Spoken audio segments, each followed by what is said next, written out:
The rain hammered down on the windshield as Marcus Chen stumbled out of his broken-down car on the side of Highway 47, blood trickling from a cut above his eyebrow. He'd just swerved to avoid hitting a deer, sending his sedan spinning into the guardrail. Now as he tried to flag down passing cars with trembling hands, vehicle after vehicle sped past, their headlights cutting through the downpour like they couldn't see him at all. Then a sleek black Mercedes finally slowed down. Marcus's heart lifted with hope. But as a man in an expensive suit stepped out, Marcus saw something that made his blood run cold. The man was raising his fist. Marcus threw up his hands and cried out the words that would change both their lives forever. "Please don't hit me, I'm already hurt." Before we continue with this incredible story, I want to invite you to join our Sage Stories family by hitting that subscribe button. If this story touches your heart, give it a like and share your thoughts in the comments below. We love hearing from you, and your stories of kindness inspire us every single day. Now let's find out what happened next on that rainy highway. 3 months earlier, Marcus Chen had been living a completely different life. He woke up each morning at 5:30 in a cramped studio apartment in downtown Portland, quietly preparing breakfast for his 6-year-old daughter, Lily. The apartment was small, barely 400 square feet, but Marcus had made it feel like home with colorful drawings. Lily made it school taped to the walls and a second-hand bookshelf overflowing with library books they read. Together every night, Marcus worked 2 jobs to make ends meet. During the day, he was a janitor at Pacific Tower, one of the city's most prestigious office buildings, and 3 nights a week, he drove for a rideshare service until past midnight. Lily didn't remember her mother, who had left when she was just 8 months old, leaving only a note that said she wasn't ready to be a parent. Marcus had raised his daughter alone ever since, and despite the exhaustion that seemed to live permanently in his bones, he considered her the greatest blessing of his life. Every morning, he'd walk her 6 blocks to Riverside Elementary School, holding her small hand in his, listening to her chatter about her dreams of becoming a veterinarian someday. She loved animals with a passion that amazed him. Their apartment didn't allow pets, but Lily kept a detailed notebook of every dog, cat, and bird she saw on their walks, giving each one a name and imagined backstory. Marcus's job at Pacific Tower started at 7 each morning. He'd enter through the service entrance, change into his gray custodian uniform, and begin his rounds through the building's 15 floors. Most people barely noticed him as he emptied trash bins, mopped floors, and cleaned the executive bathrooms. He'd become invisible in that way service workers often are, just part of the building's machinery. But Marcus noticed everything. He noticed the framed family photos on desks, the late-night takeout containers in corner offices, the motivational posters in conference rooms. He noticed most of all the people themselves.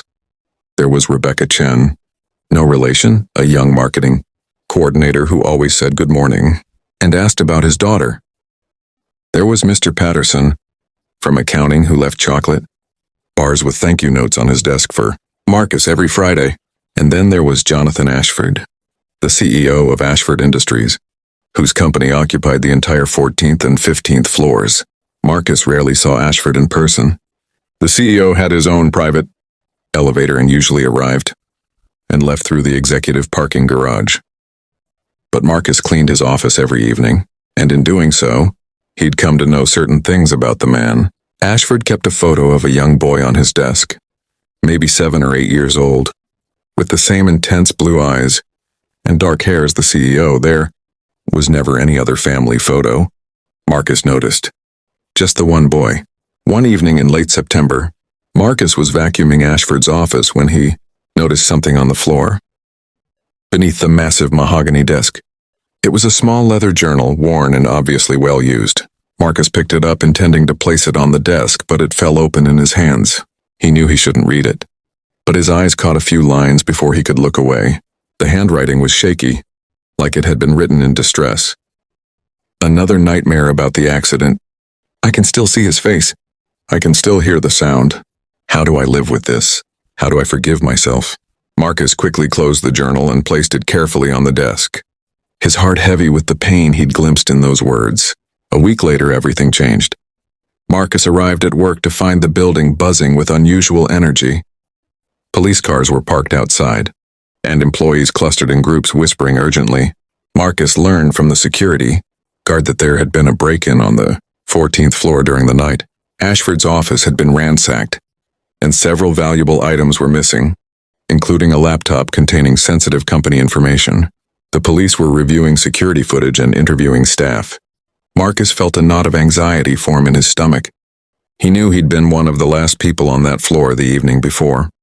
By noon, 2 detectives approached Marcus as he was cleaning the lobby bathrooms.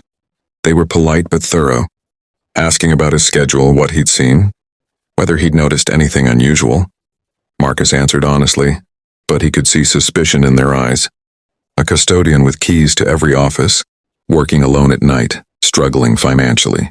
He fit a profile and he knew it. When they asked if he'd be willing to have his locker and apartment searched to eliminate him as a suspect, Marcus agreed immediately. He had nothing to hide. The search found nothing, but the damage was done. Other employees began looking at Marcus differently. Conversations would stop when he entered a room. People who once smiled at him now avoided eye contact. Rebecca from marketing still said hello, but even she seemed uncertain, her friendliness strained. Marcus tried to focus on his work and ignore the whispers, but the atmosphere in the building had shifted. He felt like a suspect in his own workplace, guilty until proven innocent in the court of public opinion. 2 weeks after the break-in, Marcus received a letter from building management. Due to restructuring and budget constraints, his position was being eliminated. They offered him 2 weeks severance pay and thanked him for his service.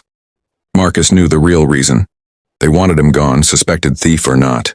He couldn't prove it was wrongful termination, and he couldn't afford a lawyer even if he wanted to fight it. He had Lily to think about.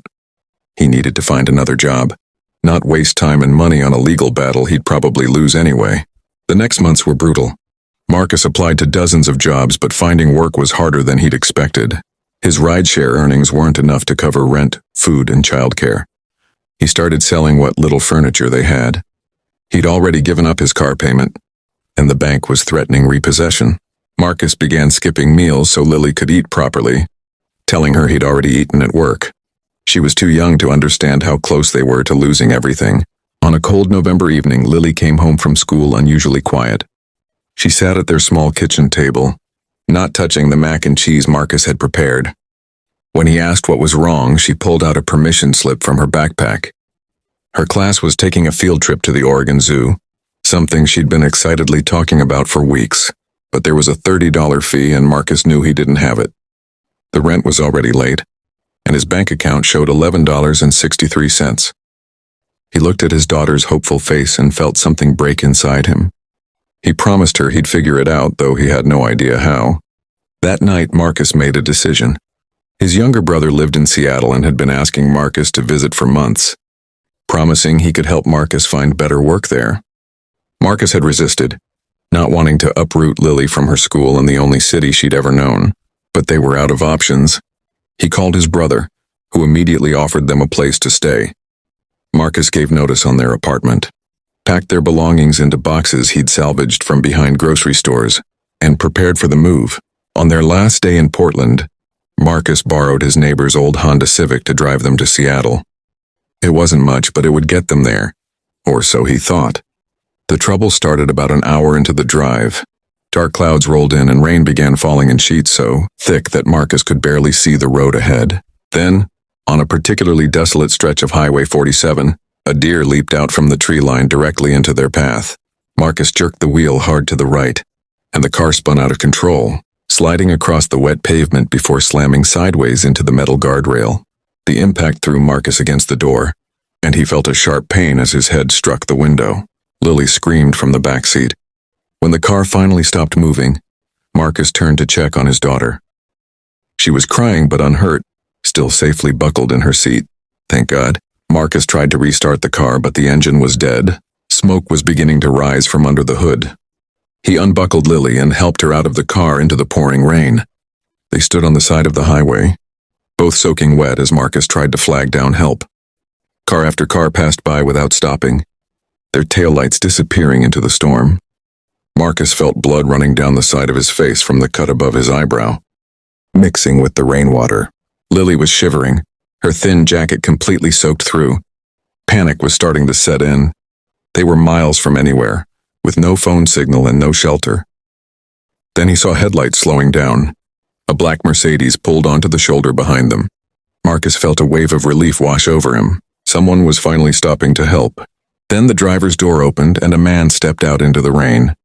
He was wearing an expensive charcoal suit, now getting drenched, and even through the rain and darkness, Marcus recognized him instantly. Jonathan Ashford, the CEO from Pacific Tower, the man whose office had been robbed, the man whose company had fired Marcus. Their eyes met and Marcus saw Ashford's expression change from concern to shock to something darker, recognition. Ashford's face twisted with anger. He started walking toward Marcus with his fist raised, shouting something about having the nerve to stage this, about trying to scam him. The executive clearly thought this was some kind of setup, that Marcus had deliberately caused the accident to manipulate him. Marcus, bleeding and exhausted and terrified, threw his hands up defensively and cried out, "Please, don't hit me. I'm already hurt." Behind him, Lily began crying harder, and that sound seemed to penetrate through Ashford's rage. The CEO stopped mid-stride, his raised fist slowly lowering as he really looked at the scene in front of him. A man bleeding in the rain, a terrified child, a wrecked car smoking by the guardrail. Something in Ashford's expression shifted. The anger drained away, replaced by confusion and then horror at his own actions. He stepped back, his hands now raised in a gesture of peace. "I'm sorry," he said, his voice barely audible over the rain. I'm sorry." Marcus was shaking from cold and fear and adrenaline. He started to explain about the deer, about the accident, but Ashford cut him off, gently. "We need to get you both out of this rain. Let me help you." What happened next surprised Marcus more than anything that had come before. Ashford opened the back door of his Mercedes and pulled out an expensive wool coat, draping it around Lily's shoulders. He helped them both into his car, turning the heat up high. He pulled out his phone and called for emergency services, then for a tow truck. As they waited, sitting in the warm car while the storm raged outside, an awkward silence fell between them. Finally, Ashford spoke. "I owe you an apology. Several apologies, actually." Marcus didn't know what to say. Ashford continued, his voice heavy with something that sounded like shame. "I know who you are. I know you worked at Pacific Tower. I know you were let go after the break-in." Marcus nodded slowly, unsure where this was going. "They found the real thief last week," Ashford said quietly. "It was someone from the executive team. Someone I trusted. The police recovered everything, including my laptop. And I found out what happened to you, how you were treated, how you lost your job because of suspicions that were completely unfounded." Marcus felt tears prick his eyes, though whether from relief or exhaustion or vindication he couldn't tell. Ashford went on, "I've been trying to find you for days. I wanted to apologize personally to make things right, and instead I find you on the side of the road and nearly—" He trailed off, unable to finish the sentence. "I'm not a good man, Marcus. I used to be, maybe, but I lost someone very important to me, and I let it turn me into someone I don't recognize anymore. Someone who sees threats instead of people. Someone who'd raise a fist to an injured man trying to protect his child." The paramedics arrived then, along with the tow truck. They checked Marcus and Lily over, bandaging Marcus's cut and confirming that neither had serious injuries. Ashford insisted on following the ambulance to the hospital, and when the doctors cleared them both, he drove them to a hotel for the night. Over the next few hours, as Lily slept in the adjoining room, Marcus and Ashford talked. Really talked, in a way that bridged the vast gap between their different worlds. Ashford told Marcus about his son Daniel, the boy in the photograph on his desk. 3 years ago, Daniel had been killed by a drunk driver while walking home from school. He was 8 years old. Ashford's marriage hadn't survived the grief. He'd thrown himself into work, building walls around his heart, trusting no one, seeing the world as a hostile place. The break-in had confirmed all his worst beliefs about people. Until tonight, until he'd seen his own reflection in Marcus's eyes and realized he'd become the very thing he despised, someone who caused fear and pain. Marcus shared his own story too. The struggle of single parenthood, the constant worry about money, the exhaustion of working multiple jobs and still falling short, the crushing feeling of being suspected of a crime he didn't commit, of losing his job and his dignity all at once, and his fears about failing Lily, about not being able to give her the life she deserved. They talked until dawn broke through the hotel windows. Two fathers who'd both lost so much, finding unexpected connection in their shared pain. When morning came, Ashford made Marcus an offer. A job at Ashford Industries. Not as a custodian, but as a facilities coordinator, with a real salary and benefits and respect. An apology in action, not just words. Marcus was overwhelmed, almost unable to believe it was real. But Ashford was serious. More than that, he wanted to help Marcus get back on his feet. He offered to cover their living expenses until Marcus's first paycheck, to help him find an apartment near Lily's new school, to make amends for the injustice Marcus had suffered. Marcus returned to Portland with Lily, and true to his word, Ashford followed through on every promise. Marcus started his new job the following Monday, and for the first time in years, he felt like he could breathe. He had steady work, health insurance, enough money to buy groceries without counting every penny. Lily got to go on her zoo field trip after all, and she came home bubbling with stories about the elephants and the penguins. Her face lit up with pure joy. But the story doesn't end there. Over the following months, Marcus and Jonathan Ashford developed an unlikely friendship. Ashford began volunteering with a local organization that helped single parents. Inspired by Marcus's resilience, he started therapy to work through his grief over Daniel, something he'd avoided for years. And slowly the hard edges of his personality began to soften. He smiled more. He learned his employees' names. He stopped seeing the world as something to defend against and started seeing it as something he could contribute to. Marcus, for his part, discovered talents he didn't know he had. His attention to detail and understanding of how the building worked made him invaluable in his new role. Within a year, he was promoted to operations manager. He was able to move into a 2-bedroom apartment where Lily finally had her own room. And on her 9th birthday, Marcus surprised her with something she'd dreamed about for years.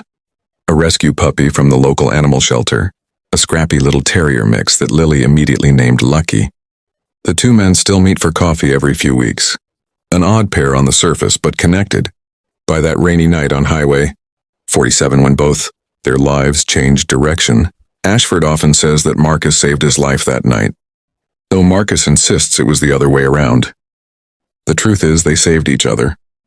One man was drowning in grief and anger, the other in poverty and despair, and somehow they reached out and pulled each other to shore.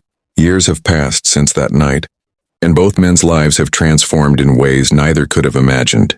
Marcus recently bought his first house, a small 3-bedroom in a good school district where Lily is thriving. She's now in high school, still passionate about animals, working part-time at a veterinary clinic and planning to study veterinary medicine in college. Ashford helped establish a scholarship fund in Daniel's name that has sent a dozen kids from low-income families to college. He's also remarried, finding love again with someone who helps him honor his son's memory while still embracing life. This story reminds us that our lowest moments can become turning points, that the people we least expect can change our lives, and that choosing compassion over judgment can heal wounds we didn't even know we had. That rainy night could have ended in tragedy, or passed by as just another missed connection on a lonely highway. Instead, it became the moment when two broken people found the courage to see each other's humanity and extend a hand across the divide. Sometimes kindness doesn't look like what we expect. Sometimes it's messy and complicated and born from our worst moments rather than our best. Sometimes it comes from people who've hurt us or people we've wronged, but it's still kindness and it's still powerful, and it still has the ability to transform everything. Marcus could have walked away bitter about his treatment at Pacific Tower. Ashford could have driven past that night or maintained his anger and suspicion, but they both made different choices, and those choices rippled outward, touching not just their own lives, but the lives of everyone around them. We all pass by people in need every single day, often without even realizing it. We make assumptions, we protect ourselves, we keep moving. But what if we stopped? What if we really looked at each other, past the roles and the defenses and the fears? What if we chose to help instead of hurrying past, to understand instead of judging, to connect instead of protecting ourselves? The world might look very different. So today I want to challenge you